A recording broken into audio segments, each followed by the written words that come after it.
Fat Mike, aka Build More Fences, aka maybe King Troll. Probably not.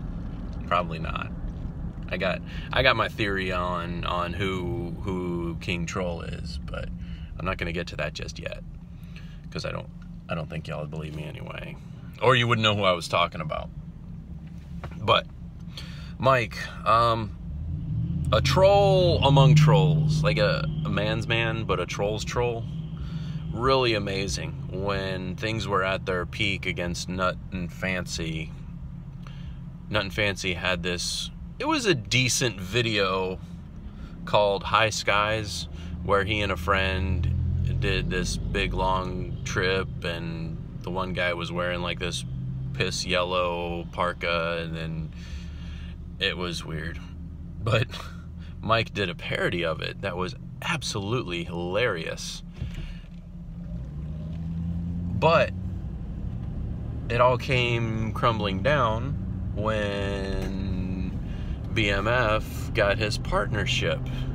And then all of a sudden he started making money. And then all of a sudden his channel sort of goes Disney Channel. The bitch of it is, the content was great. He was one of the first to have a really clear presentation. He's an intelligent person with an interesting job, an amazing firearms collection. The other interesting thing about him, you'll hear this firearms collection thing recurring time and time again when I talk about these people. Like they're really no BS.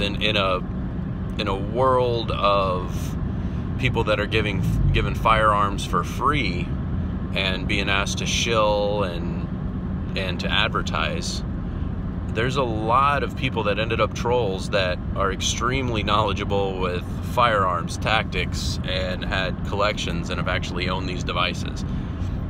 Mike is among them. But when he went all partnership, the money must have been really good, because the guy had good money, it seemed, from his job anyway. He lived in Long Island, which is another interesting aspect. A person who's passionate about firearms living in a non-friendly firearm area. Now that's a subject for another day. I'd love to delve into that. So he gets pretty crazy, and I even took a video, because this one time he threw a fit and made a video about it, where the advertising wasn't on his video fast enough for his liking. So say he gets 1,000 views within the first 24 hours. He had this big video complaining that by YouTube missing that, he missed the bulk of his viewership on the ads. It was he made a good point, but given his background, it was something that was very easy to make fun of him on. That all came to a head when he got into a feud for some reason with Mad Bad Voodoo. And Mad Bad Voodoo at the time was, to put it in a way, gaming the advertising revenue and giving it back to the audience. So, you know, inspiring people to, hey, check out the advertiser here, and you know, whatever money I get from this will be giving this back to the people. Him and Mad Bad Voodoo, Mike and Mad Bad Voodoo, got into it, and anybody associated with Mad Bad Voodoo, and I think including myself, because I was pretty tight with Mad Bad Voodoo then, ended up being punished for it. And the idea is that Mike somehow snitched on everybody, and maybe he did, maybe he didn't. You know, it's one of those things that you can kind of pick on him about, because you never want to trust a troll. We eat our own, we eat the weak, and that is that. Mike hasn't been on for a very long time. I hope that he's doing well. I wish him well.